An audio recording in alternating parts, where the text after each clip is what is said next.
Ce matin, je lis ce texte qui est court. J'ai parlé de plusieurs choses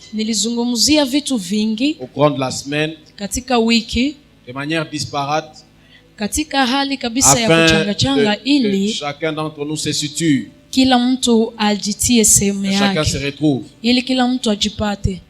Nous n'avons pas été très théologiques, nous avons été beaucoup plus pratiques.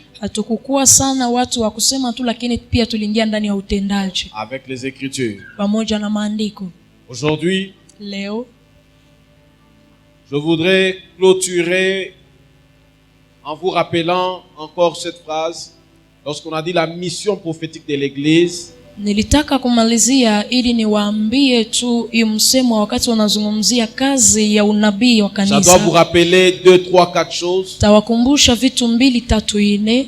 C'est que l'Église sur la terre n'est pas en vacances. Ni kusema kanisa kudunia haiko ndani ya likizo. L'Église sur la terre a des buts à atteindre. Kanisa hapa duniani ina malengo ambayo yanataka kufikia. Un homme qui vit sur la terre sans but est un homme malheureux. Mtu ambaye anaishi kudunia bila lengo ni mtu mwenye ole. Si tu vis sur la terre et tu n'as pas d'objectif que tu poursuis, kama unaishi duniani na hauna malengo ambazo kunafuatilia, tu es malheureux. Uko mtu wa ole. Les personnes qui vivent sans but, na mtu ambaye anaishi bila malengo, sont ceux-là qui vivent dans l'imitation. Anakuwa ni ule ambaye anaishi kwa kuigaiga. Parce qu'en réalité, eux ne poursuivent rien. Kwa sababu kiukweli yeye hafuatilii kitu. Du coup, ils imitent ceux qui poursuivent quelque chose. Yeye tu anaiga wale ambao wanafuatilia kitu fulani. La plupart des problèmes que nous avons aujourd'hui dans notre société, shida nyingi ambazo tunazo leo katika jamii, c'est que nous vivons avec des gens qui n'ont pas de but. Ni kusema watu ambao tunaishi na watu ambao hawana lengo. Ils ne savent pas ce qu'ils cherchent. Hawajui nini ambao wanatafuta. Ils ne savent pas où il va. Hawajui ni wapi wanaenda.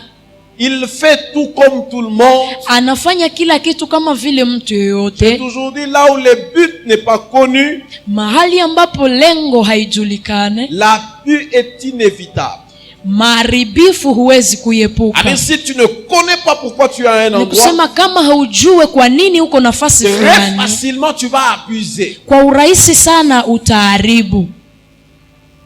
Vous allez comprendre que même aujourd'hui, la plupart des gens qui se marient, utaelewa hata leo watu, baadhi ya watu ambao wanaolewa wanaoa, aux jeunes gens qui veulent se marier. Uulize swali kwa wale ambao wanaoa na kuolewa. Pourquoi vous voulez vous marier? Kwa nini mnataka kuoa? Kwa nini mnataka kuolewa? Certains vous diront parce que j'ai grandi. Mmoja atakwambia sababu nimeshakomaa. Vous savez que ton âge sur la carte électeur, unajua miaka yako kwenye karte yako, ne te donne pas la faculté de te marier. Haiko ndio nakupatia hiyo fursa ya kuolewa.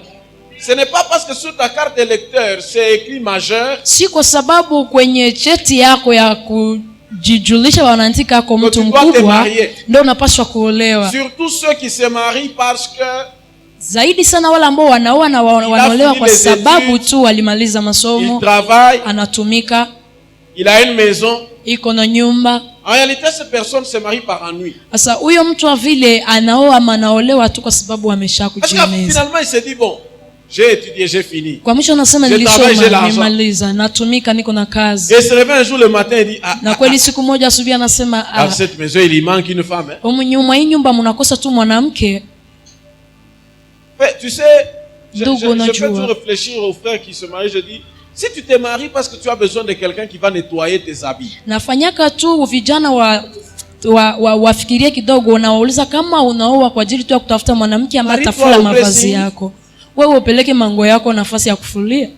Le pressing, vous savez, quand tu veux te marier, tu dois te poser une question. Wakati unataka kuoa inabidi ujiswali swali moja. Qu'est-ce que cette femme va m'apporter que je ne peux faire seule? Yes. Mwanamke ataniletea nini ili ambayo mimi siwezi fanya mwenyewe? Qu'est-ce que cet homme, huyu mwanaume, va apporter dans ma destinée? Ataleta ndani ya njia zangu. Qui même si elle n'est pas là, je ne peux l'accomplir. Ambazo hata kama yeye haiko mimi naweza kuzitimiza. Vous savez, si tu te rends compte à un niveau, unajua wakati unakia kufikiria unafika ngazi fulani, jusque là tu peux vivre sans femme ou sans homme, lakini mpaka pale unaweza kuishi bila mume bila mke. Ne te marie pas par effet de mode. Usiolewe kwa sababu il faudrait que tu arrives à un point, inabidi ufike kwa nukta pour fulani les buts que Dieu t'a déjà donné. ambapo kulengwa ambazo Mungu Tu te rends amekupatia compte que tu as besoin d'une aide. unatambua ya kwamba uko na haja ya Là, msaada. tu t'es marié pour ne jamais divorcer. Pale unaweza sawa na kuolewa bila kuvunja ndoa kesho. Ceux qui se marient par amour seulement se marient mal. Wale ambao wanaoa na kuolewa tu kwa upendo, wale wanaolewa wanaoa vibaya. J'ai dit une phrase qui choque. Nimesema msemo ambao na Ceux qui se marient par amour seulement wale ambao wanaoana tu kwa ajili ya upendo tu se marient mal. wanaoa vibaya. Parce que l'amour tel que défini entre l'homme et la femme, c'est comme un sentiment. Kwa sababu upendo gisi nafasiriwa kwa mwanaume na mwanamke ni kama vile Dans le hisia. jardin d'Éden au commencement, l'amour n'était pas une émotion. Uko L'amour était tangu divin. mwanzo kwa wale wazee upendo haikukuwa hisia, ilikuwa ni ya C'est-à-dire kimungu. que l'amour ne reposait pas sur le nez ou le comportement. Ni kusema upendo ilikuwa haiko juu ya tabia ya mtu. Quelqu'un comprend? Mtu anasikia. Les buts pour lesquels tu as envoyé Ève dans la vie d'Adam. Lengo ambao Mungu alituma Hawa ndani ya maisha ya S'il y a un Adamu. homme qui avait le droit de divorcer, Kama kuna mtu ambaye alikuwa na haki yote ya kuvunja ndoa c'est Adam. ni Adamu. Il est dans une terre extraordinaire. Iko ndani ya ulimwengu ambao sio kwa wa kawaida. On lui donne une femme. Wanampea mwanamke. Et à cause de cette femme, Na sababu tu ya huyo mwanamke il perd une maison, anapoteza nyumba, il perd un travail, anapoteza kazi, il perd toute la fortune qu'il avait. anapoteza utajiri wote ambao Il alikuwa doit nayo. recommencer sa vie à zéro. Anapaswa anza maisha yake On le tangu chasse. mwanzo, wanamfukuza. Mais quand ils arrivent en dehors du jardin, Wakati wanafika nje ya il ne bustani, dit pas à Ève, hamwambie Ève, Hawa, je crois que tu as apporté les malheurs dans ma vie. nafikiria wewe umeleta ole maisha Comme ça, toi, yangu. tu vas de ton côté là. Kwa hiyo wewe uende sehemu yako Moi, je vais de mon côté. na mimi naenda sehemu yangu. Non? Hapana. Pourquoi? Kwa nini? Parce que Kwa sababu Dieu avait donné Ève pour un but. Mungu alimpa Hawa kwa ajili ya lengo. Dis à ton voisin, fais des choses pour des buts clairs. Ambia jirani, fanya vitu ukiwa na malengo ziko wazi. Fais des choses pour des buts clairs. Fanya vitu ukiwa na malengo ziko wazi. Dans Genèse 2:15, Dieu crée l'homme, Dieu crée le jardin, il place l'homme. Katika Pour le Mwanzo garder, Biblia le inasema cultiver. Mungu akaumba bustani Après, akatia Dieu amo prend la femme, mwanadamu, il donne à l'homme. na Mungu akatwala mwanamke akampatia huyo mwanadamu. Pourquoi? Kwa nini? Pour les buts du jardin. Kwa ajili ya lengo ya hiyo bustani. Ma soeur, Dada yangu, pourquoi tu veux entrer dans le mariage? kwa nini unataka kuingia ndani ya ndoa? Pourquoi tu veux ce travail que tu cherches? Kwa nini unataka hiyo kazi yenye uko unatafuta? Quand ton voisin les buts. Ambia jirani lengo. Dieu a dit, il Mungu a fait alisema chaque chose pour un but. alifanya kila kitu akikuwa na malengo Même les yake. méchants pour le jour du jugement. Hata watu wagumu wakaidi kwa ajili ya hiyo siku ya Et quand nous hukumu. venons à l'église, Na wakati tunakuja nous kanisani, ne venons pas seulement pour être des fidèles simples. hatukuje tu ili tuwe waaminifu tu naishie hapa. Lorsque tu dis, non, moi, qu'est-ce que tu fais à l'église? Je suis fidèle simple. Wakati unakuuliza unafanyaka nini kanisani, niko tu mwamini kanisani. Ne t'étonne pas que Dieu te bénisse aussi simplement. Usishangae na wewe Mungu tu akubariki kwa urahisi tu Dieu kwa sababu fidèle simple. uko mwaminifu tu wa Dieu kawaida, te donne aussi des bénédictions simples. na Mungu anakupatia naye baraka za kawaida. Tu n'es pas ici simplement pour fuir la sorcellerie de chez vous. Hauko tu hapa kwa kawaida ili ukimbie uchawi wa kwenu. Wakati tunafika kanisani, Dieu nous a donné des buts pour lesquels on est là. Mungu anatupatia lengo ambazo zinatuma tuwe hapa. Le leader de l'œuvre, c'est le pasteur. Kiongozi wa kazi ni mchungaji. Mais chaque personne dans cette assemblée a... Lakini kila mtu katika Un rôle mkusanyiko à jouer. anakuwa na kazi ya kufanya. Si tu ne joues pas ton rôle, Kama haufanyi hiyo kazi tu yako, déséquilibres l'assemblée. unaacha mkusanyiko Tu haistawi. déséquilibres l'assemblée. Unaacha mkusanyiko haistawi. L'église, ce n'est pas l'affaire d'un homme. Kanisa sio kazi ya mtu mmoja. Il y a des gens qui veulent être bénis. Kuna watu ambao wanataka kubarikiwa, Mais qui sont là toujours à attendre que Dieu fasse. Mais qu'est-ce que vous êtes prêts à faire pour lakini Dieu? wako tu hapa wanasubiria Mungu afanye. Sasa wewe unasubiri Mungu afanye, Une wewe église unataka en kumfanyia mission, Mungu nini? c'est une église qui comprend qu'il y a un devoir, ils ont un devoir envers Dieu. Kanisa ambayo na kazi ni kanisa ambayo inaelewa wana jukumu pamoja na Mungu. Là où tu es, Mahali ulipo, qu'est-ce que tu dois faire pour que l'église nini avance? unapaswa fanya ili kanisa iendelee mbele? Quelle est ta part Sehemu yako ni dans nini le progrès de l'église? katika kuendelea ya Quelle est ta kanisa? part Sehemu yako dans ni nini l'évangélisation de l'église? katika uinjilisti ndani ya kanisa? Nous ne venons pas à l'église pour chercher le mariage. Frère, Hatukuja kanisani kutafuta ndoa. à l'église, il n'y a pas le mariage. Mkanisa hamuna ndoa. À l'église, il n'y a pas le travail. Kanisani hamna kazi. Le but pour lequel Dieu amène les gens à l'église, c'est pas pour le mariage. Kanisa ambao Mungu analeta watu kanisani haiko kwa ajili ya ndoa. Tous ceux qui viennent chercher le mariage à l'église sont au mauvais endroit. Wote ambao wanakuja kutafuta mandoa kanisani kabisa mmepotea njia. Le mariage, le travail, les bénédictions kazi, baraka sont des bonus que Dieu nous donne. Inakuwa tu ni mafaida ambazo Mungu anatupea. Nous sommes à l'église Tuko kanisani pour étendre le royaume de Dieu ili tupanue ufalme wa et Mungu. pour être des messagers du Na salut. ili tuwe wa ujumbe wa wokovu. Raison pour laquelle ceux qui ne savent pas pourquoi ils sont à Ndio l'église, sababu ya hiyo wale ambao hawajui kwa nini wako kanisani, au moindre pépin ils quittent. utaelewa kwa wakati mgumu wanatoka. Mimi namwachia pasteur Kintwaki. Pourquoi? Kwa nini? Parce que tu n'as pas encore compris quel est ton rôle. Kwa sababu haujaelewa kazi yako ni nini kanisani. Vous êtes venus à l'église pour le Seigneur. Mlikuja kanisani kwa ajili ya Vous Bwana. n'êtes pas venus pour une sœur ou pour un frère. Haukuja juu ya dada fulani, juu ya kaka fulani. Je m'étonne qu'il y ait des gens qui disent non, Nashangaa kuna watu je ambao ne viendrai plus à wanasema cette église. mimi sitakuyaka tena kwa hiyo Maman kanisa. pasteur ne m'a pas salué. Mama mchungaji Donc hakunisalimia. toi tu as été sauvé Wewe uliokolewa pour que maman pasteur te salue. ili tu mama mchungaji akusalimie. Vraiment. Kweli. Non, Jésus est monté à la croix Yesu alipanda msalabani pour que maman pasteur commence à te ili saluer. tu mama mchungaji aanze kukusalimia. Tu n'as pas encore compris pourquoi tu es là. Haujaelewa kwa nini uko hapa. Oh, quand je suis arrivé, Wakati mimi nafika, les protocoles ne m'ont pas bien accueilli. kwanza washemasi wakunikaribisha vizuri. Bien aimé dans le Seigneur, un protocole qui a ses problèmes, il est peut-être fâché le matin. Shida zake na alikuwa na hasira Toi tu quittes asubuhi. l'église pour une sœur Wewe unatoka kanisani juu ya dada fulani. qui a des démons de famille. Anakuwa na majini za kijamaa. Tu ne sais pas pourquoi tu es venu. Hujue kwa nini ulikuja.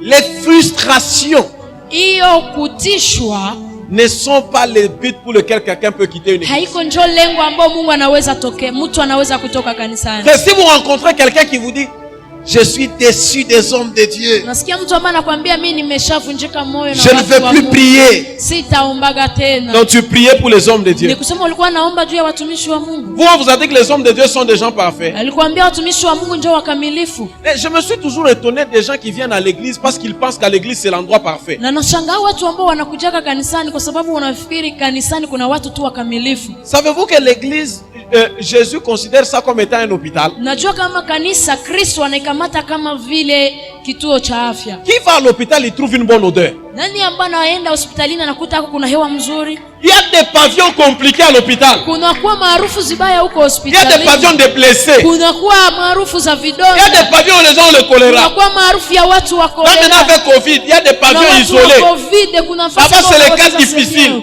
Ni nafasi ya kuna Parce que les gens qui ont Covid, Sasa watu ambao ils wanagonjwa sont COVID extrêmement dangereux. nao wanakuwa watu wa hatari. Ils sont contagieux. Wanakuwa wa Quand kuambukiza. vous venez à l'église, Sasa wakati unakuja kanisani c'est un hôpital. ni hospitali ama chuo cha afya. Donc l'église, c'est l'endroit où quelqu'un Kanisa dit ni non, nafasi ambapo comment à l'église aujourd'hui? mtu anasema On hapana, peut être en namna plein gani culte. kanisani leo tunaweza kuwa ndani ya ibada On me vole le téléphone. na wananiiba simu yangu. Mais écoutez, Sikia, mais Jésus a dit, Yesu alisema venez tel que vous êtes. mkuje gisi mlivyo. Donc le frère là, il est arrivé tel qu'il Ni est. kusema huyo ndugu mwaliiba hiyo simu na alikuja gisi Et il a alikuwa. volé. Aliiba. C'est comme ça qu'il est. Ndio vile naye iko. Gari, njoo kanisa. Mm. Kanisa ni association abantu babaya. Yes. Njoo kama tulikuwa babien. Hatutakuyapa. L'église, c'est le lieu où le malade vient, il passe par le processus de guérison. Kanisa nafasi ambayo wagonjwa wanakuja wanapitia kwanza Bon, kulala. supposons que toi tu viens d'arriver et tu me trouves moi, Covid aiyaisha. Umefika unakutana mimi sijapona. Si mna kwa chia. Njoo pale unafika mimi nakuiba téléphone. Et puis 2 mois après Mungu ananibrise. Mais avant que je ne sois brisé, Lakini kabla Mungu anitengeneze vizuri, vraiment je manifeste ma nature. naonesha kwanza hiyo hali yangu. Mais tu ne dois pas quitter toi qui es bien. Lakini wewe ambao C'est umeshatengenezwa la folie. mzuri, Comment tu quittes l'église pour moi qui suis mauvais? inakosa kichaa. Kwa nini unatoka Parce que kanisani juu ya souviens-toi de la mlima manière dont ningali toi tu es mbovu? venu à l'église. Unajua kweli hali ambao wewe na oli kuyaka nayo kanisani. Le premier jour que nous tous nous sommes arrivés à l'église, Siku ya nous kwanza n'étions kwa pas des sote bonnes tulifika personnes. kanisani tulikuwa hatuko watu wazuri. Nous avons connu les changements à l'église. Na sisi tuliona mabadiliko ni kanisani. C'est plus on était dans Ni l'église, zaidi tuko au kanisani, contact avec la parole, tunakutanana na neno. de la même manière que Dieu est patient avec toi. Hiyo hali yenye Mungu kabisa alikuvumilia. De la même manière, Dieu est patient avec toi. Hiyo hali Mungu alikuvumilia wewe, Sois patient avec les autres. na wewe uvumilie wengine. Dans le secret, Katika siri, tu as une vie qu'on ne connaît pas. na wewe unakuwa na maisha yenye Mais hatujui, Dieu est patient avec lakini Mungu anakuwa mvumilivu na wewe. toi. C'est pas parce que le péché de quelqu'un d'autre est connu que tes péchés Si kusema cachés ya sont kwamba effacés. zambi za mwingine zinajulikana, ndo zambi zako wewe Le zimevutikana. péché public d'un frère n'efface pas le péché caché d'un autre. Zambi yenye iko wazi ya ndugu fulani haifiche zambi Bien ton zenye voisin, mwingine sois anafichika. Ambia jirani Sois yako patient kuwa avec moi. mvumilivu. Frère, vous savez qu'il y a des gens avec lesquels nous ferons 10 ans à l'église. Kuna watu ambao tunafanya nao miaka 10 kanisani. C'est la 10e année Hiyo mwaka wa 10 ikienea, que Dieu va finir de traiter les mensonges dans son ndio cœur. Mungu sasa anamaliza uongo katika ulimi wake. Mais avant, pendant les 10 ans là, Lakini kabla hiyo miaka 10 nous yote, savons que frère Grégoire était menteur. tulijua Mais ndugu Gregoire anasemaka uongo, nous l'évitons seulement. lakini bon, tunamwalika katuna, tunamwepuka. Amen. Frère, il y a même des choses, frère. Kuna hata vitu ndugu, Moi, je connais des gens qui ont abandonné les assemblées najua watu ambao waliacha mikusanyiko parce qu'ils ont fait une affaire ensemble. kwa sababu walifanyaka kazi Ça n'a moja, pas marché. ama biashara moja, lakini L'un quitte havikuendeka. l'église, l'autre reste. Mmoja akatoka kanisani, mwingine akabaki. Ndugu, Jésus est mort à la croix. Yesu alikufa Pas msalabani, pour que vous veniez faire les affaires. si kwa sababu mkifa biashara. Ce sont des bonus. Hiyo tu Vous ni avez fait les faida. affaires, ça n'a pas marché. Mlifanya biashara Ça havikuendeka. n'a rien à voir avec la vie spirituelle. Hiyo haiambatane hata fasi moja na maisha ya kiroho. Quelqu'un comprend? Mtu anaelewa. Le Seigneur m'a demandé ce matin de vous parler de ça. Mungu aliniambia asubuhi leo niwazungumzie hii. Peut-être quelqu'un dira, mais il a bien commencé le séminaire, on sautait ici. Pengine mtu atasema alianza vizuri hii mkusanyiko, hii semina, na Si tulikuwa je ne naruka vous dis hapa. pas ça, Kama siwaambie hivi, vous ne serez pas bénis dans l'église. hamtabarikiwa kanisani. Alléluia. Amen. Vous devez comprendre que dans toutes les églises du monde, Mnapaswa elewa, ndani ya makanisa zote il y ulimwenguni aura des problèmes. kunakuwa tu Frère, je vais mashida. vous dire une vérité. Nawaambia kweli moja, Il n'existe aucun pasteur parfait. hakuna mchungaji mmoja mkamilifu, hakuna. Je viens de faire avec vous une semaine seulement. Pratiquement, même moi. Nimefanya wiki moja na nyinyi hapa. Vous m'avez vu du haut de la chair. Mchungaji uliniona juu ya Je madhabahu, rentre, je m'assois. na ninarudia na Vous kaa. avez votre pasteur. Mnakuwa na mchungaji wenu Je hapa. ne suis pas mieux que lui. Siko zaidi mzuri sana kuliko yeye, Je suis un visiteur. niko mgeni. Aucune personne ne grandit avec la nourriture d'une fête. Yes, hakuna mtu ambaye anakomaaka na chakula ya kukaramu. On peut vous inviter dans une fête de mariage, vous allez manger, mais Wanaweza kualika katika sherehe ya ndoa, unapaswa kula, lakini haina chakula ya kukaramu vile unaisema itani utakomala itakukomalisha. Haina chakula ya kukaramu itakukomalisha. Ce qui se fait ici, yale ambayo c'est comme une fête, inafanyika ni kama vile tukaramu, on prophétise, on prêche, natabiri, vous sautez. munaruka. Frère, Ndugu, ce qui va faire votre croissance ile ambayo itafanya mkomae, ni mpaka hii mahubiri ya mashikote hapa. yes, ni mahubiri ya hapa Kushilo. Alléluia. Amen. Ne soyez pas impressionnés. Usitishike. Pourquoi notre pasteur ne prêche pas comme Kwa l'autre nini là? mchungaji wetu yeye haubiri yake kama ule mwingine? Les complexes de l'homme noir m'étonnent. Hiyo kutaka kukua, kujifanya sawa naye mtu. C'est seulement la sauce du voisin qui sent bon. Ni chakula ya jirani tu ndio inanukaka vizuri. Frère, il y a des bénédictions que Dieu nous donne. Nous ne nous en contentons pas tant qu'elles sont avec nous. Tuna baraka ambazo Mungu C'est les jours où Dieu enlève quelqu'un. Ni wakati Mungu anatosha huyo mtu, qu'on se rend compte qu'elle était importante. ndio tutagundua huyo mtu alikuwa wa maana. Et si tu constates toi Na kama wewe que unachunguza, tes yeux ont la facilité de ne voir que les mal chez les autres, unaona macho yako kwa tuna rahisi ya kuona mabaya kwa wengine, je vais te dire une vérité. takwambia kweli, Ce n'est pas le mal qu'il y a chez eux. haiko mabaya yenye iko kwangu, C'est peut-être l'état de tes lunettes. pengine ni hali ya matalatala zako ndio ziko naona mbaya. N'est-il pas dit la profondeur appelle la profondeur? Usiseme ya kwamba vilindini vinaita Comment vilindini. toi tu ne repères que les mal qu'il y a chez des gens? Kwa nini wewe unaangaliaka tu Jamais mabaya tu yenye ne iko vois le kwa bien. wengine? Kamwe hauonake mazuri. Soit Kuwa c'est dans ton cœur qu'il y a les mal. pengine ni Et wewe ce mal est en kwako train ndio de kuna se mabaya. localiser chez les autres. Na hiyo mabaya ndio unatafuta kuionea kwa wengine. Amen. Amen.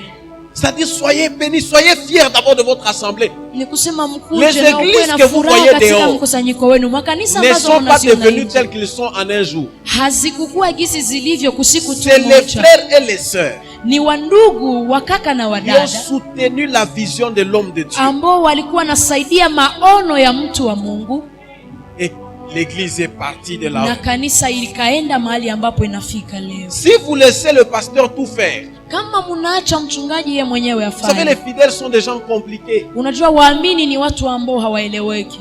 J'ai appelé le pasteur, il n'a pas pris. Niliingia, mchungaji hakuomba. Il n'a pas pris le téléphone. Niliita mchungaji, hakuchukua simu. Le pasteur n'est pas venu me visiter. Mchungaji kwanza hakukuya nitembelea.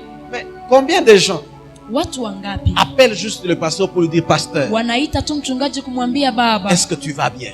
uko vizuri? Combien? Watu wangapi? Combien? Watu wangapi Peu de pasteurs. uita Est-ce que mchungaji, tu vas bien? kweli unaendelea vizuri? Non, non. Hapana.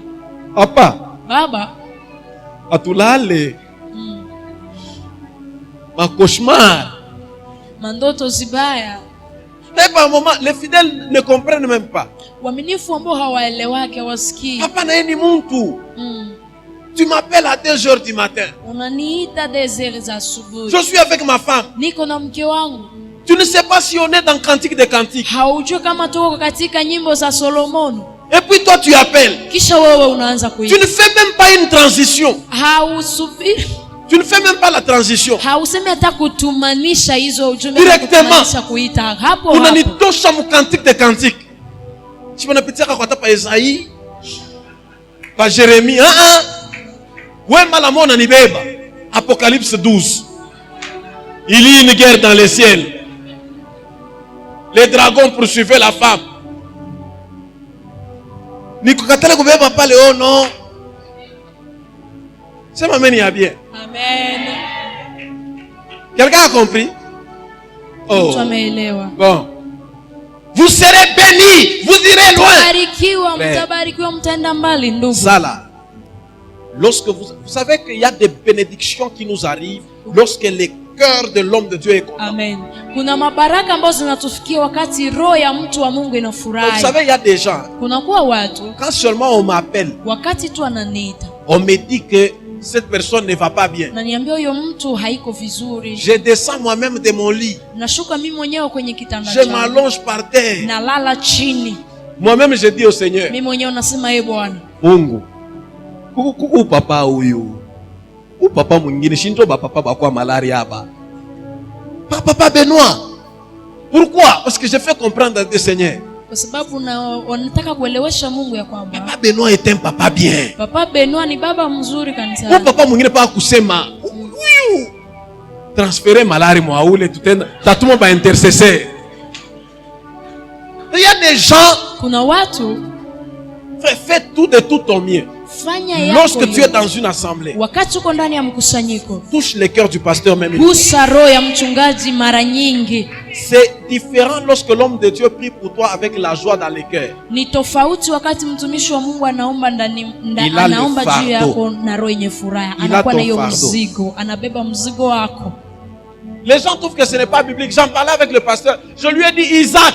Nilizungumza na mchungaji nikasema Isaka, pour bénir son propre fils, ili abariki mwana wake, son fils biologique, mwana wake ambaye alijizalia, il lui dit prépare pour moi. Alimwambia ni andalie kwanza chakula. Un père peut bénir simplement. C'est son fils, non? Parce que pour bénir ton fils, tu as besoin qu'il prépare. Nous aimons tellement nos enfants. Mais en ce qui concerne les choses spirituelles, les choses spirituelles ont des principes. Isaac savait. Pour que cette bénédiction sorte de moi, un prophète ne parle pas s'il n'a pas mangé. Vous recevez les messages de colère des prophètes parce que vous n'avez pas mis de bonnes choses dans leur bouche. Binono mutakufu Joani muromo paka amertume. Ni prophète anafika. Mirishe mema mambo ya manzambi amupendi. Mama shimamia mbele yule. Wewe mabongo wako ela wacha. Nini? Vous ne mettez jamais le prophète dans des conditions. hamweki kabisa nabii katika hali kabisa itamruhusu aongee. Vous ne savez pas provoquer Dieu avec les dettes, frère. Hamjui kumchokoza Mungu pamoja. Élisée arrive dans la maison d'une femme, il mange. Elisha kafika ndani ya nyumba ya mwanamke mmoja akakula. On lui donne une chambre. Wakampa chumba. En partant, ndugu, kwa kwenda lui-même se dit seulement, yeye mwenyewe akasema, hii mafasha hivi, shakuri ya hivi. Après il dit seulement, est-ce que dans cette maison il n'y a pas un besoin? Na kisha akasema, mwa nyumba hamuna lazima kitu. Parce qu'il ne faut pas que cette femme commence à me citer en prière. Kwa sababu même l'homme de Dieu avait mangé chez moi. Non, Seigneur, est-ce qu'il n'y a pas un besoin? C'est vous qui voulez faire parler les prophètes sans rien mettre dans la bouche. Ni nyinyi ndio mnataka msemeshe wanabii bila kuwatia kitu kinywani. Maman pasteur, mama mchungaji, quand Dieu veut donner le numéro de téléphone, wakati Mungu anataka kupana namba ya simu, il parle ici. Anazungumzia hapa. Les numéros viennent de là. Namba inatokea hapa kwenye. Quand Dieu veut manger, wakati Mungu anataka kula, vous voulez qu'il mange là? Nataka kulia huko. Il va manger où? Atakulia wapi? Mais là où il a parlé, là c'est là il mange. Pale kwenye alisemea ni pale pale kwa Dieu dit que le prophète est la bouche. Mungu anasema tu es la bouche parce que tu es la bouche autorisée, non? Kwa sababu ni kinywa ambayo inaruhusiwa. La bouche parle, mais la bouche fait quoi aussi? Kinywa inaongea na kinywa pia inakula. Quand c'est le temps de manger, le pasteur est un voleur. Wakati ya kukula mchungaji. Quand c'est le temps de parler, notre pasteur est spirituel. Wakati ya kusema mchungaji wetu ni wa kiroho. Nous sommes spirituels quand nous donnons les prophéties. Quand nous voulons manger, on vous escroque. Faites attention d'être dans une assemblée où le pasteur est très engagé dans les finances que vous. Je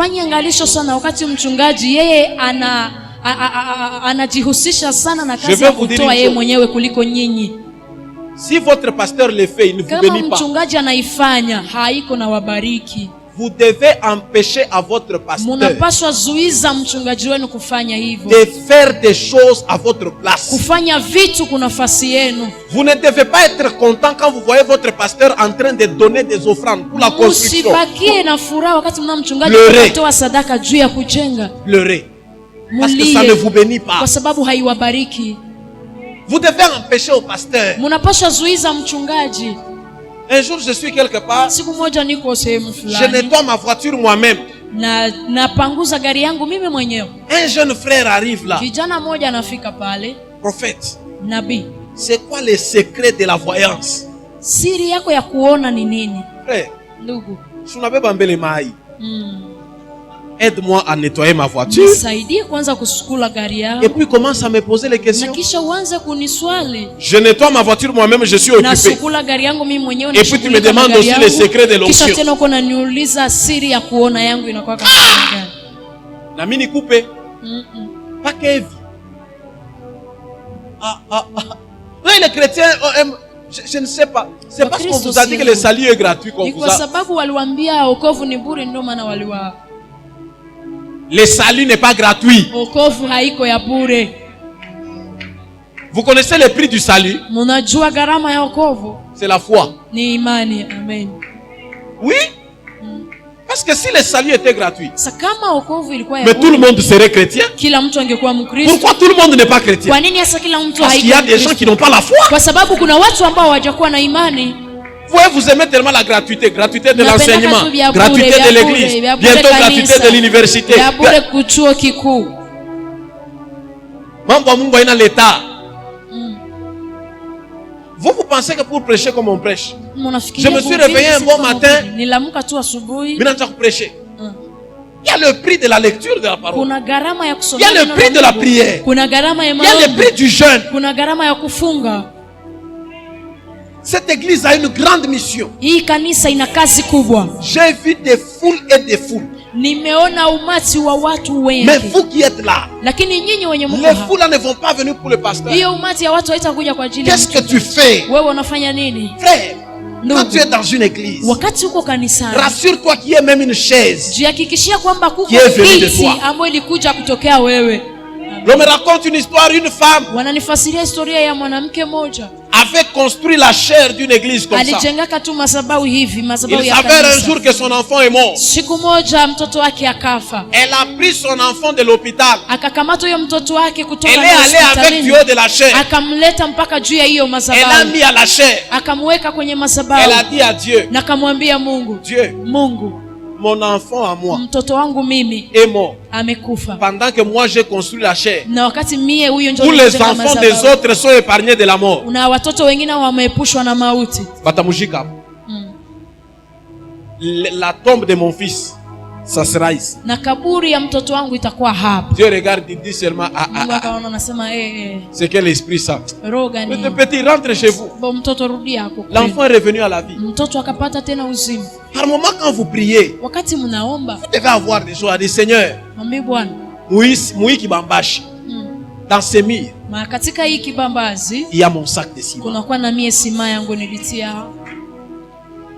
Sur ce tôle ici, juu ya hii tôle, sur les 1000 tôles, juu ya hii ukuta, il y en a même 100 qui viennent de moi. Na mimi pia kuna 100 ambao nitoka. Donner à Dieu n'est pas une question de moyens. Kumpatia Mungu haijalishi pesa. Donner à Dieu est une question de volonté. Kumpatia Mungu ni kutaka mapenzi yako. Quand avec Dieu, ce n'est pas le montant qui compte. Pamoja na Mungu sio mengi ya pesa ndio ina. C'est la valeur de ces montants là qui compte. Ni samani ya hizo pesa ambazo unapata. La valeur que toi-même tu accordes à ce que tu donnes. Samani yenye wewe mwenyewe unapatia vile ambavyo unatoa. C'est pour ça qu'on appelle ça sacrifice. Hiyo ndio wanaita kujitoa. Pourquoi la vie chrétienne est un sacrifice? Kwa nini maisha ya Ukristo ni kujitoa? Parce que nous avons d'abord offert nos corps. Kwa sababu sisi kwanza tunatoa Dieu avec nos corps. Tunamtumikia Mungu na mili zetu. C'est pour ça que ça fait mal. Inafanya vibaya. Nos corps sont mis à part. Mili zetu zimewekwa kando. L'église est appelée à s'étendre. Mais est-ce que vous vous donnez? Vous savez que c'est anormal que quelqu'un fasse dans une église 2 ans, tu n'es pas dans un département. Unajua si kawaida mtu afanye kanisani miaka 2 na hauko hata mkikundi. Même tu n'es toujours pas dans un département. Na unapaswa tuingia katika kundi fulani ya kanisa. Tu es seulement là. Wewe uko tu pale. Tu n'es pas dans un département. Hauko hata mkundi fulani. On te visite. Wanakutembeleaka. Tu es bébé spirituel. Uko tu mtoto wa kiroho. Quel est ce parent là qui sera content d'avoir un enfant de 10 ans qui se comporte comme un bébé? Miaka 10 kunajikamata kama vile mtoto kidogo. Tu es fâché? Unasirika. Tu es fâché? Umesirika. Qui est béni? Nani amebarikiwa? Qui est béni? Oui, frère. Ndugu. Ma bénédiction ce matin à l'église, c'est de nous dire, c'est l'œuvre de l'Éternel ton Dieu qui te bénira. Vous savez, je suis pasteur. Ça fait quelques années. J'ai vu des gens. J'ai entendu que certaines personnes, on a prophétisé sur eux. Toi, l'esprit des morts est épargné. Parce que tu es au protocole. Ce frère ici devait être très loin. Ndugu angepaswa kuwa mbali. Très loin. Mbali. Sur le plan financier. Katika hali ya uchumi. Ce frère ne sait pas que c'est lui qui est l'espoir de sa famille. Ndugu ajua kama yeye ndio tumaini ya jamaa lake. Il ne sait pas que c'est lui qui est l'espoir de toute sa famille. Hajua kama yeye ndio tumaini ya jamaa lake lote mzima. Mais Dieu me dit c'est quelqu'un qui doit se donner fortement à l'œuvre de Dieu. Lakini Mungu ananiambia ni mtu ambaye anapaswa kujitoa. Sa bénédiction se trouve dans l'œuvre de Dieu. Baraka zake ziko ndani ya kazi ya Mungu. Mon frère, vous connaissez Julienne? Unajua Julienne?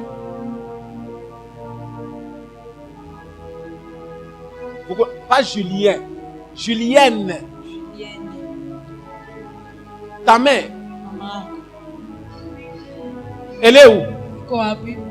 Elle est ici. Tu es l'espoir de toute une famille. Tu es l'espoir de toute une famille. Mais tu dois te donner fortement à Dieu. Fortement à l'œuvre de Dieu. Parce que je vois un esprit de rétrograde. Tu dois te relever. Un bien-aimé.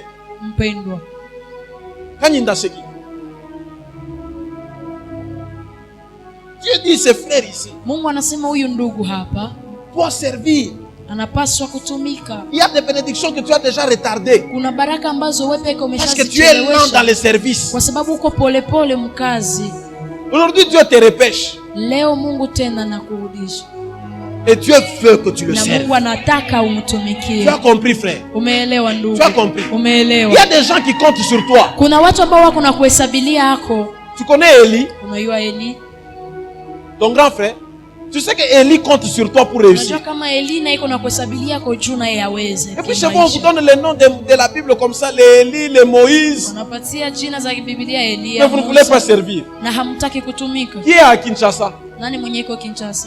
Tu connais Dieu merci? Ton petit frère. Assis-toi.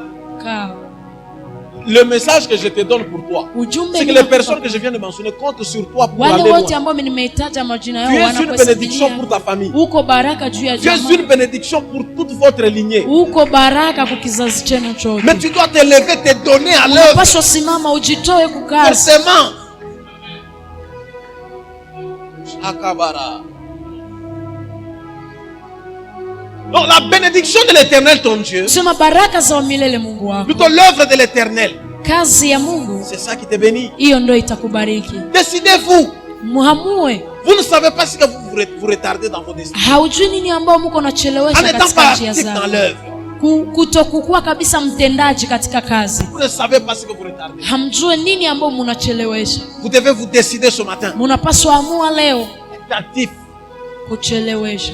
N'abandonnez pas vos assemblées. Mnapaswa leo kufanya utendaji. Msitoke katika mikusanyiko zenu. Muambatane na mikusanyiko. Ne soyez pas des chrétiens vagabonds. Msiwe wakristo wa kuhangaika. Il y a un prophète à gauche, vous êtes là. Kuna nabii huko gauche, il y a un autre prophète à droite, kuna nabii mwingine alikuja huko kuume, mnaenda hapo. Notre pasteur n'a plus le feu. Mchungaji wetu hana tena moto. Nous allons là-bas, il y a le feu. Tunaenda kule kuna moto. Frère, ndugu, est-ce que c'est toi qui allume le feu du pasteur? Wewe ndio unawakishaka moto wa mchungaji?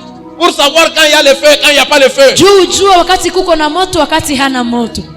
Non, nous restons là-bas, il y a le feu. Tunabakia ukule kuko moto. Il y a un nouveau prophète qui est dans la ville. Kuna nabii wa mpya mwenye yuko hapa katika Nous allons d'abord là-bas. Tunaenda kwanza kule. Tu vas changer de prophète en prophète. Utabadilisha wanabii na wanabii. Ta vie ne changera pas pour autant. Maisha yako haitabadilika. Tant que toi-même tu ne t'es pas encore donné au service de Dieu. Kabla wewe mwenyewe haujajitoa kwa kazi ya Mungu. Tant que tu ne fais pas la mission pour laquelle Dieu t'a appelé. Kabla wewe mwenyewe haufanye kazi ambayo Mungu alikuitia. Raison pour laquelle dans Joël 2:28. Sababu ya hiyo katika Yoeli 2:28. Dieu décide de nous équiper. Mungu anaamua sasa kuwekeza vitu vyake ndani mwetu. Il dit je répandrai de mon esprit sur toute chair. Ndamwanga roho yangu juu ya kila mwili. Vos fils et vos filles. Vijana wetu wa kiume na wa kike. Quand on parle de vos fils, c'est-à-dire on parle à quelqu'un. Wakati wanasema mwana na wanazungumzia mtu fulani. On parle au père. Wanazungumzia baba. On leur dit. Wanawaambia vos fils. Wana wenu. Si vous voulez être participant de cette promesse, kama mnataka muwe mtu ambao unachangia katika vous devez être d'abord des fils. Ya kwanza mnapaswa kuwa wana. Dieu n'aime pas la déloyauté. Mungu hapendake kutoka. Joël 2:28 est une promesse qu'on donne aux pères. Yoeli 2 ni ahadi ambayo anapatia wa baba concernant leurs enfants. Kuhusu wana wao. Ce n'est pas d'abord une promesse des enfants. Si kwamba inakuwa kwanza ni ahadi ya wana. La fidélité de Dieu. Uaminifu wa Mungu. En répandant son esprit sur les fils. Yake juu ya wana, c'est d'honorer la promesse qu'il avait fait au père. Kuheshimu hiyo ahadi ambayo alifanya na baba. Cette génération est une génération rebelle. Hii kizazi ni kizazi cha watu qui n'ont pas de père. Watu ambao hawana wa baba. Si vous n'avez pas de père, vous serez sans repère. Kama hamuna wa baba hautakuwa na mtu ambaye kwa qui est ton père spirituel. Ambia jirani yako baba yako wa kiroho ni nani? Un père spirituel, ce n'est pas une question d'âge. Baba wa kiroho haijalishi miaka. Tu peux être plus âgé biologiquement que ton père spirituel. Unaweza kuwa na miaka mingi kuliko baba yako. Vous pouvez avoir le même âge. Unaweza kuwa na miaka moja. Vous pouvez même être des amis. Unaweza hata kuwa marafiki. Mais un père spirituel lakini baba wa kiroho est une autorité inakuwa ni mamlaka que Dieu met sur toi. Ambayo Mungu anawekeza juu yako. Alléluia. Amen. Un père spirituel baba wa kiroho est une bénédiction. Anakuwa ni baraka. Là où même, écoutez, mahali ambapo sikiliza, Jacob était un prophète. Yakobo alikuwa nabii. Mais pour Ruben et Lévi, c'était leur père biologique. Lakini kwa ajili ya Ruben na Levi alikuwa ni baba yao wa kuwazaa. Il les a maudits. Aliwalaani. Il les a maudits. Aliwalaani. À cause de leurs erreurs. Kwa sababu tu ya makosa yao. Lorsque le père spirituel arrive, wakati baba wa kiroho il regarde Lévi. Anaangalia Levi. Il regarde Ruben. Anaangalia Ruben. Moïse dit Musa akasema que Ruben vive. Ruben ataishi. Ruben vive. Ruben aishi. Pourquoi? Kwa nini? Là où on t'a maudit par ton père biologique, mahali ambapo walikulaani baba yako mzazi wa le père spirituel peut enlever cette malédiction. Baba yako wa kiroho anaweza kutosha hizo laana. C'est pour ça que quand nous venons à l'église, nous avons des combats de famille. Tunakuwa na vita vya jamaa. Mais un prophète peut se tenir. Lakini nabii anaweza kusimama. Il dit à dater d'aujourd'hui. Anasema kuanzia leo. Ces combats s'arrêtent. Hivyo vita vinakuisha. Et les combats s'arrêtent. Na hivyo vita kweli vinaishi. Pourquoi? Kwa nini? Dieu reconnaît Mungu que c'est le spirituel kwa sababu ni qui engendre le matériel. jambo vinazaa. De qui es-tu fils? Na nani mwana? De qui es-tu fils? Wewe uko mwana wa nani? De qui es-tu fils? Wewe uko mwana wa nani? Joël 2:28 s'adresse au fils. Yoeli 2:28 iko naambia wana. Un fils ne parle jamais en mal de son père. Mwana hazungumziake vibaya baba yake. Un fils ne s'assoit jamais avec des gens qui parlent en mal de son père. Mwana haikaake na watu ambao wanazungumzia baba yake vibaya. Un fils ne critique pas son père. Mwana hatetake baba yake. Un fils n'expose pas son père. Mwana hawekake wazi madhaifu ya baba. Non. Hapana. Non. Hapana. Un fils a peur. Mwana anakuwa na woga. Il craint son père. Anaogopaka baba yake. Amen. Il honore son père. Anaheshimu baba yake. Mon père spirituel dit toujours, babangu wa kiroho anasema, dans le Nouveau Testament on dit enfants obéissez à vos parents selon le Seigneur. Katika Agano Jipya anasema watoto muheshimu wazazi wenu. C'est-à-dire l'obéissance aux parents, ni kusema kutii wazazi, c'est selon le Seigneur. Ni sawa sawa na Mungu. Un parent mzazi ne doit pas t'amener à faire ce qui est contraire à la parole de Dieu. Hapaswi kukuambia ufanye ile ambayo kinyume na mais la Bible dit honore ton père. Lakini Biblia inasema muheshimu baba yako. L'honneur ce n'est pas selon le Seigneur. Heshima si kusema sawa sawa na Bwana. Que ton père soit sorcier, honore-le. Baba yako awe mlozi, muheshimu tu. Que ton père soit menteur, honore-le. Baba yako awe msema bongo, muheshimu. Déshonorer un père, kutokuheshimu baba makumdharau c'est faire l'apologie de ses défauts en public. Inakuwa ni kuweka wazi madhaifu zake katika watu wote. Les fils de Noé, wana wa Noa, qui a vu son père nu, huyo mwana ambaye aliona baba yake mtupu, à cause de la faiblesse de son père. Sababu tu ya madhaifu ya baba yake. Son père était ivre. Baba yake alikuwa amelewa. Son père avait déjà gaffé. Baba yake alikuwa il s'est enivré au point de se dénuder. Mpaka kafika katosha mangu. Le problème ce n'est pas que le fils a vu le père nu. Shida si kusema tu huyo mwana aliona baba yake mtupu, hapana. Le problème c'est qu'il est allé publier. Shida ni ya kwamba alienda kutangaza hiyo. Aujourd'hui avec Facebook, leo pamoja na Facebook, je vois des gens qui publient les choses des pasteurs. Naona watu wanatangaza kule na kuweka wazi vitu vya wachungaji. Comment un chrétien peut publier le sextape d'un homme de Dieu? Namna gani Mkristo anaweza kutangaza kwenye masimu utupu wa mtumishi wa Mungu? Dans ton WhatsApp vous vous envoyez. WhatsApp yako mnatumiana hizo mapicha. Tu as vu ce que ce pasteur là a fait? Naonesha ile ambayo mchungaji alifanya. Vraiment. Kabisa. Moi, c'est des choses qu'on ne m'envoie même pas. Mimi ni vitu ambavyo hawanitumiake hata sasa. Quelqu'un avant de m'envoyer, il réfléchit d'abord. Mtu kabla anitumia anaanza kwanza kufikiria. Comment je peux lui envoyer ça? Namna gani ndamtumia hii? Le diable a cherché un moyen à ce que les frères et les sœurs commencent à regarder la pornographie. Il commence à vous créer des scandales pour vous envoyer ça. Des chrétiens qui commentent sur Facebook. Juu ya Facebook, info homme de Dieu. Wanazungumzia mtumishi wa Mungu vibaya. Il y a des gens qui t'aiment parce qu'ils n'ont aucun dossier sur toi. Kuna watu ambao wangali nakupenda kwa sababu hawayajua kitu kukuhusu. Je ne dis pas que tu as des dossiers, mais sisemi ya kwamba una vitu ambavyo vinafichiliwa, hapana. Lakini watu les mêmes qui ont crié fils de David, wale walalamika mwana wa Daudi, Hosanna au fils de David, Hosanna kwa mwana wa Daudi, parle très loin.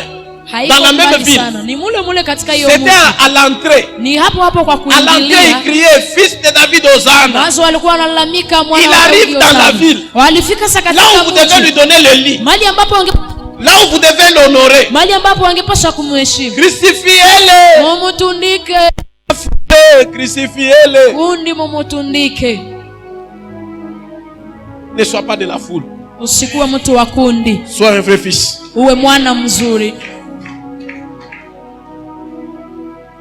Merci Seigneur. Bien-aimé dans le Seigneur. Ensuite Dieu vient et vous dit, l'église telle qu'elle est, elle est une entité spirituelle. Nous ne pouvons pas traiter le monde avec les armes du diable. Dieu doit nous donner un avantage. C'est là qu'il dit, je répandrai mon esprit sur toute chair. Là où tu es, tu as le droit de recevoir l'esprit. Amen. L'esprit n'est pas l'exclusivité de ceux qui prêchent. Roho haiko tu ya upekee ya wale ambao wanahubiria. Parler en langue, ce n'est pas seulement pour les pasteurs. Haiko tu kwa ajili ya Ou wachungaji. pour les intercesseurs. Ama kwa ajili tu ya Tout waombaji. le monde peut parler en Kila langue. mtu anaweza kuzungumza kwa lugha. Dis à ton voisin, tu es candidat au Saint-Esprit. Ambia jirani yako na wewe uko miongoni mwa wale ambao watapokea Roho Ça ne Mtakatifu. veut pas dire que quand tu reçois le Saint-Esprit, c'est pour Sikusema, prêcher. wakati unapokea Roho Mtakatifu ni ili tu uwe na ubiri. Non. Hapana. Tu reçois le Saint-Esprit Unapokea Roho Mtakatifu parce que tu es enfant de Dieu. kwa sababu uko mtoto Et wa le Mungu. Saint-Esprit Na Roho et Mtakatifu les dons que Jésus nous avait ni promis. zawadi ambayo Mungu Il a dit, alituahidia. il vous est avantagé que je m'en Anasema aille hii inakuwa ni bahati kwenu afin mimi que le niende consolateur vienne. ili mfariji akuje Là où tu es, mahali ulipo. tu as droit au Saint-Esprit. Na unakuwa na La Roho vie Mtakatifu. chrétienne Maisha ya Ukristo ne peut pas se vivre. haiwezi Sans le kuishi Saint-Esprit. bila Roho Mtakatifu wa Le Mungu. monde est méchant. Dunia inakuwa ya Le monde va nous ugaidi. détruire. Dunia Sans le itatuharibu Saint-Esprit, bila Roho on va Mtakatifu. tomber dans le péché. Tutaanguka ndani ya Sans le dhambi. Saint-Esprit, Bila Roho on Mtakatifu va se compromettre. tutaharibiwa. Sans le Bila Saint-Esprit, Roho Mtakatifu on ne peut pas gagner les âmes. hatuwezi leta nafsi, Parce qu'il n'y a que le Saint-Esprit kwa sababu ni Roho qui Mtakatifu connaît le cœur d'un homme. anajua roho ya Là où mtu tu es, mahali si ulipo. tu n'as pas le Kama Saint-Esprit, hauna Roho Mtakatifu tu n'auras pas une vie surnaturelle. hautakuwa na maisha ambayo inaweza, Tu n'auras pas une vie surnaturelle. hautakuwa na maisha isiyokuwa ya Tu kawaida, auras une vie naturelle. utakuwa na maisha tu ya kawaida. C'est parce que tu n'as pas le Ni kwa Saint-Esprit sababu hauna Roho Mtakatifu qu'on peut t'ensorceler. wanaweza kukuroga. Non, Hapana. le Saint-Esprit n'est pas là. Roho Mtakatifu Tu es hayuko. naturel. Uko tu wa kawaida. Ça veut dire, sur vos fils. Sema juu ya wana wenu. Frère, Ndugu, nous devons nous révolter. tunapaswa kuwa na hiyo hasira. La Bible dit, voici les signes qui Biblia accompagneront inasema ceux qui angalieni auront cru. alama ambazo zitasindikiza wale ambao watakaoamini. Cette parole n'est pas une promesse. Hiyo neno haiko ahadi. Quand vous lisez la Bible, on dit, voici les signes qui Kisoma accompagneront. Biblia anasema angalieni alama ambazo Ce zitasindikiza. n'est pas une promesse. Haiko ahadi, hapana. C'est un signe. Ni alama. Je vous donne un exemple. Nawapatia mfano. Je suis sur la route en train de venir. Niko kwenye barabara, niko nakuja. Vous ne m'avez jamais vu. Haujawahi kuniona hata siku moja. Vous envoyez quelqu'un me chercher. Unatuma mtu akuje kunitafuta. Je vous dis, voici les signes par lesquels il va me reconnaître. Naambia angalia alama ambazo huyo mtu J'ai une atanitambulia. veste bleue, Navaa koti ya un bleu. pantalon noir. Navaa pantalo ya noir. C'est une promesse? Hiyo ni ahadi? Non. Hapana. C'est un signe de reconnaissance. Ni alama ya Donc, kutambulisha. pour savoir que tu as affaire Ni à kusema moi, ili ujue ya kwamba il mimi faut ndio que j'aie une kuyatafuta. veste bleue, Inabidi nikwambie navaa un koti ya pantalon bleu. noir. Navala suruali C'est ya ça, noir. Marc 17. Na hiyo 16 plutôt. na hiyo Marko C'est ça, Marc 16. 16. Hiyo ndo Il dit, Marko 16. Voici les signes qui accompagneront Nasema angalieni alama ambazo ceux qui zitasindikiza auront cru. wale ambao watakaoamini. C'est-à-dire, pour qu'on reconnaisse celui qui a Ni cru, kusema ili wamjue yule ambaye il ameshaamini, doit avoir des signes anapaswa kuwa na maalama qui montrent qu'il a cru. ambazo zinaonyesha ya kwamba ameshaamini. Ya kwanza, Lisez. msome, Lisons la parole. Ouvrez vos Bibles. tusome, mfungue Biblia. Marc 16, 17, je crois. Marko 16. Ora barande lebre sataria. Marc 16, 17. Marko 16:17.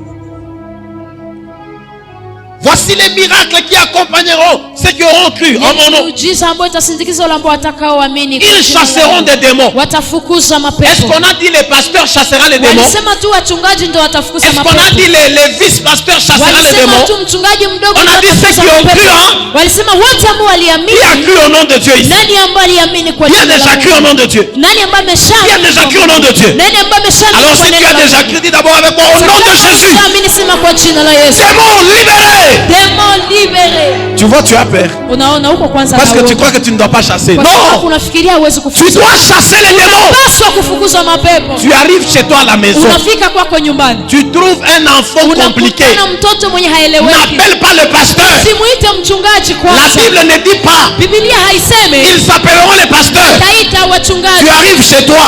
Unafika nyumbani Tu prends ton enfant. unakamata huyo mtoto. Tu le mets là. Unamuweka hapo mbele. Démon, Pepo sors de ce corps. toka mwa hii Au mwili nom de Jésus. kwa jina la Yesu. Tu as déjà cru. Umeshaamini. Niko mwassemblée avant tu vas kuamini. Est-ce que je suis dans une assemblée de gens qui ont Niko déjà cru? katika mkusanyiko ya watu ambao wameshaamini. Voici le signe qui accompagneront ceux qui auront déjà wale cru. ambao watakuwa Tu wameshaamini. as déjà cru. Umeshaamini. Tu as déjà cru. Umeshaamini. Deux. Ya pili, Ils parleront de nouvelles langues. watazungumza lugha zipya. Comment tu ne parles pas en langue? Kwa nini hausemake kwa lugha? Pourquoi? Kwa nini? Comment tu fais Namna gani unafanya pour ne pas parler en langue? ili usizungumze kwa lugha? La glossolalie. Lugha kubutamu. Lugha. Lugha. Iko butamu.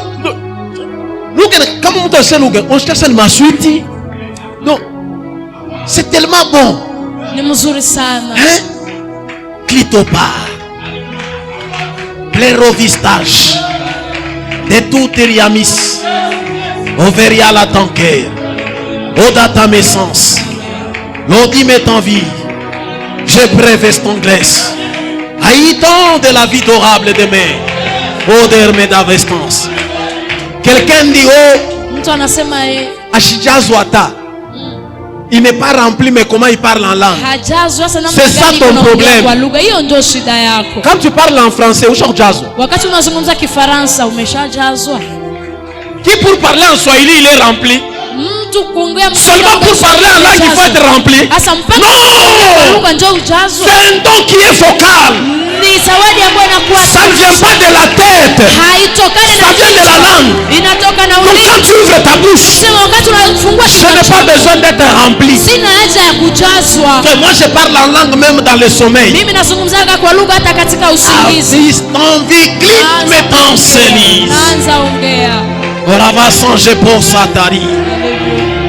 Même quand je mange,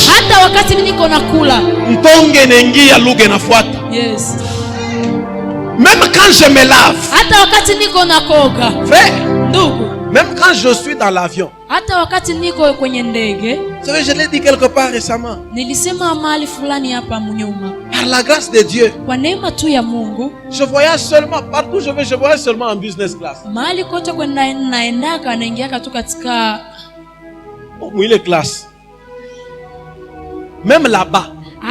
Vous savez, en business class, c'est-à-dire qu'il y a des gens qui sont... il y a des ministres là-bas.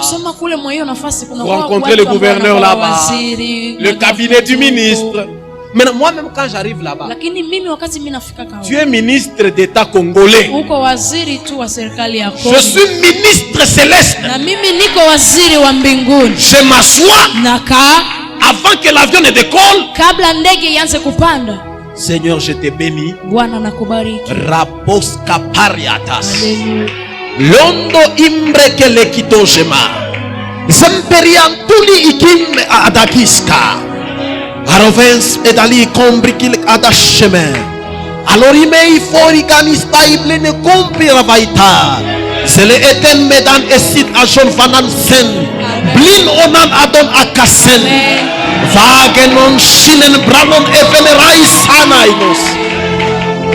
Même si à côté de moi, les gens me regardent, j'ouvre les yeux, après je dis bonjour excellence, bonjour. Et puis je dors. Ni kaloko ka secousses kaloko, ka turbulence kaloko. Bon ben hey mama, oh yes, oh rabbi saya. Frère, mais c'est la langue de chez nous. Ni lugha ya kwetu. Vos fils et vos filles prophétiseront. Frère, ce sont les choses du royaume. Ne soyez pas complexés. Puisse tout le peuple de l'Éternel être composé de prophètes. La prophétie est une arme que Dieu utilise pour briser l'incrédulité. La Bible déclare, quand un homme du peuple viendra parmi vous et qu'on lui dira ce qu'il y a dans son cœur, il dira certainement l'Éternel est parmi eux. Oraba Shanda 09 94 912 117. Jaël. Jaël. Il y a un esprit de mort sur Jaël. Kuna roho ya mauti juu ya Jael. Dieu dit c'est une personne d'ici. Mungu anasema ni mtu wa humu Elle est kanisani. trop grave. Et voilà. Hein? C'est ta petite sœur. C'est son numéro de téléphone, n'est-ce pas? Tu ne connais pas son numéro, mais regarde dans ton téléphone. Angalia ndani ya simu yako kama haiko hiyo ndo nyama. Areba sante gla. Oraba sante gla.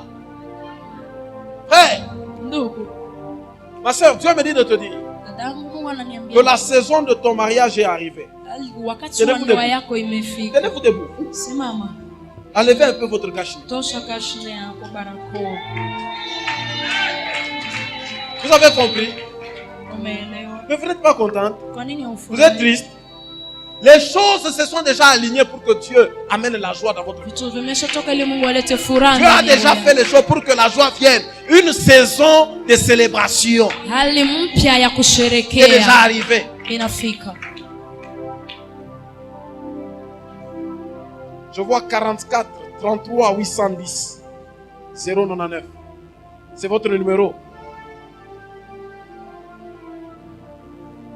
Lobashaka.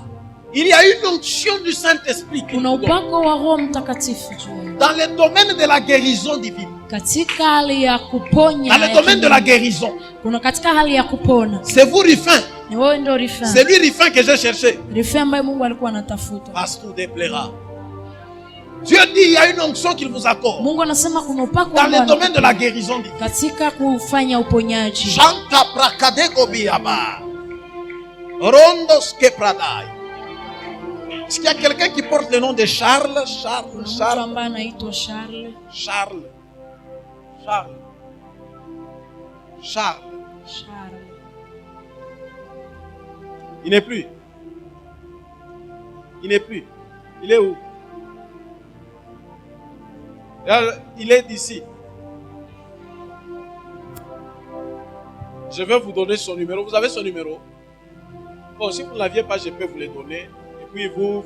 Attendez, je vous donne son numéro, comme ça vous allez l'appeler pour lui dire que Tawapatia namba yake ili mumuite. on ne se déplace pas de là où Dieu t'a vu. Hautokake mahali ambapo Mungu amekuona. Quand Dieu te voit à un endroit, Mungu anakuona sehemu fulani.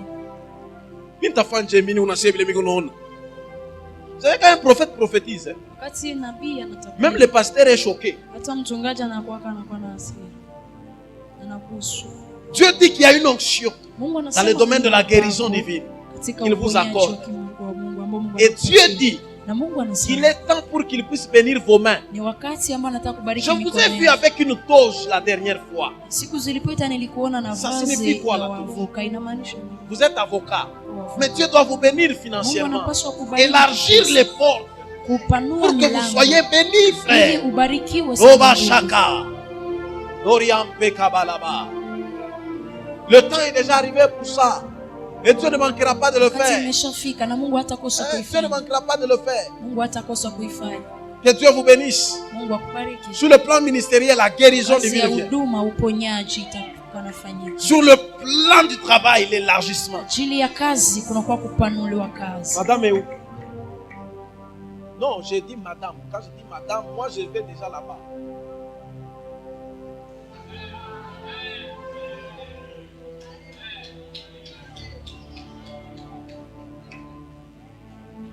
Que Dieu vous bénisse.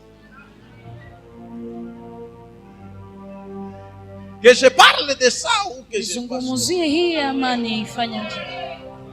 Il faut parler. Inabidi kusema.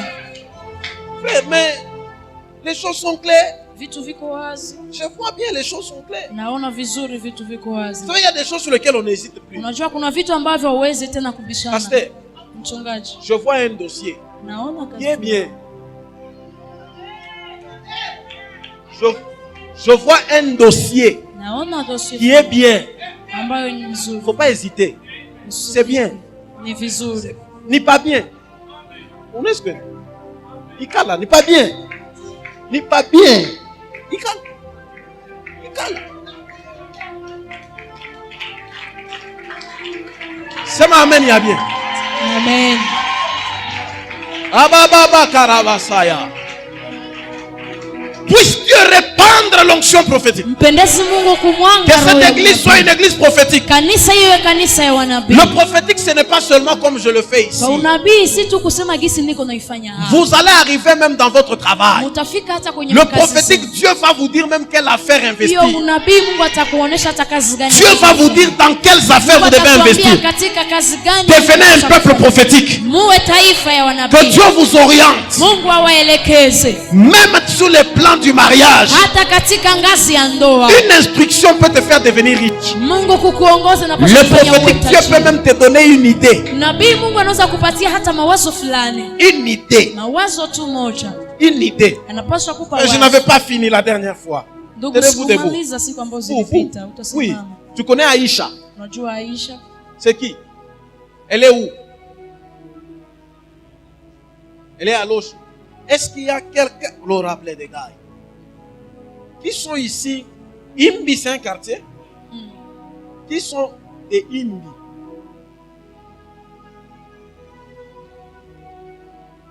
Priez pour ce coin-là. Vous êtes des Imbi aussi. Marabo Saya. Gerabro Sakata. Je vais vous donner. Il y a quelque chose, je vois comme un trouble au niveau de la tête de Aïcha. Je vois quelqu'un qui va dans les fétiches, qui prend sa photo et qui trouble sa tête. Dieu dit qu'elle fasse attention. Est-ce qu'il y a quelqu'un qui veut lui faire du mal? Lève ta main droite. Père, je prie. Épargne cette soeur. Au nom de Jésus. Shadow Prekalada. Puisse tout le peuple de Dieu être composé de prophètes.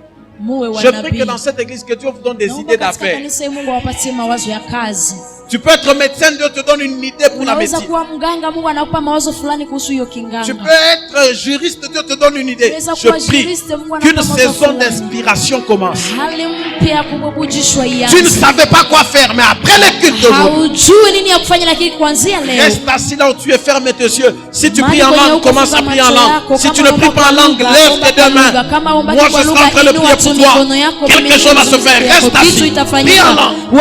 Si tu ne pries pas en langue, commence à bénir le nom de Dieu.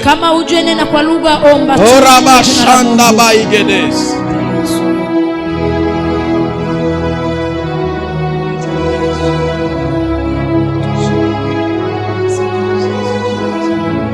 Oraba Shanda Rababa Bakaria. Orodos Kabarele Beabandera. Orabande Shababa.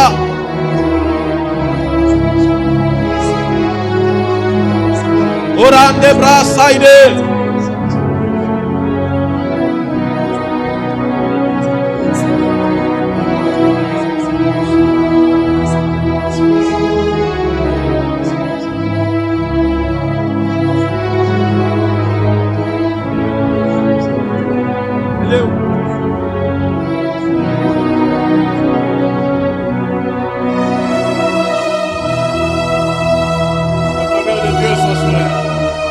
Abara Sandeleba.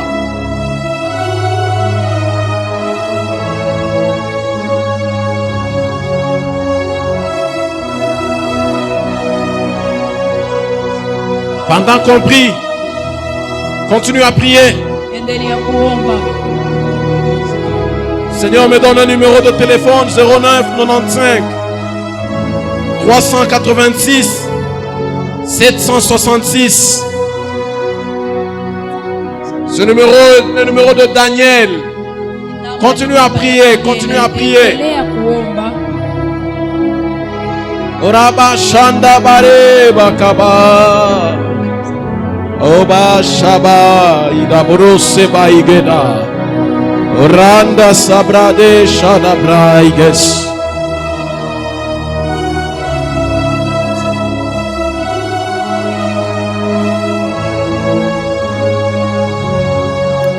Aragas Cateras.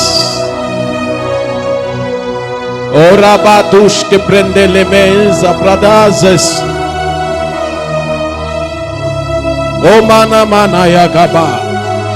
Oh baba baba baba baba baba. Reste calme là où tu es. Baki kimya mahali ulipo.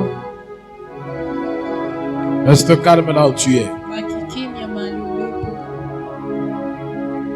Dieu cherche ces personnes de numéro que je viens de donner. Mungu anatafuta Dieu me dit, hiyo namba ambao nimepana. cet homme est entre la vie et la mort. Katikati ya uzima ama mauti. Nous devons intervenir. Tunapaswa kufanya kitu. Lève ta main droite. Inua mkono wako wa kuume. Je veux prier pour toi. Takuombea. Ora bashaka. Tenez-vous debout. Non, non, juste lui. Toi, lève juste ta main. Dieu dit, je vous vois en train de construire des maisons. Vous êtes une personne que Dieu va fortement bénir dans l'immobilier. Je vois voir des maisons ici, en dehors du pays. Ce sera un temps favorable sur vous. Je vois une pluie qui tombe sur vous. Dieu me dit que sous le plan ministériel, il vous arrose. Il vous arrose. Il vous arrose. Dieu dit, vous allez connaître une montée sur les plans spirituels. Ce sera étonnant pour plusieurs, mais Dieu va le faire. Lève ta main droite. Je prie pour toi. Ayanda brasa teloba. Goramanda shada. Logédérable de l'ovais. Seigneur, tu répandras ton esprit sur toute chair. Ce peuple est là. Alléluia.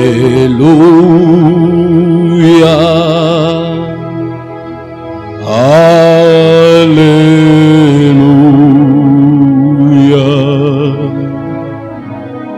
Alléluia.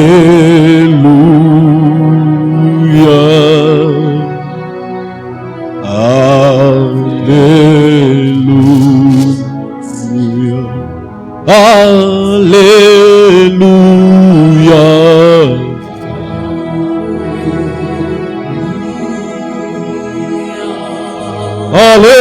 Alléluia.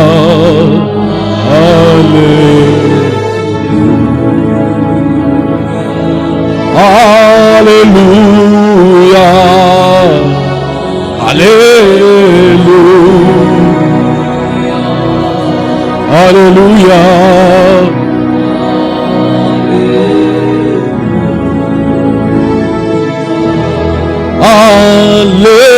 Alléluia.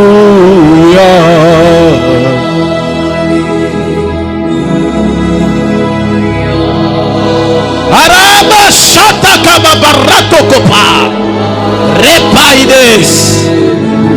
Oh Ramanda Shadabaya.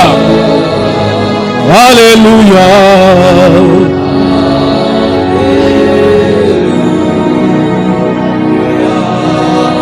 Yes, yes, yes, yes.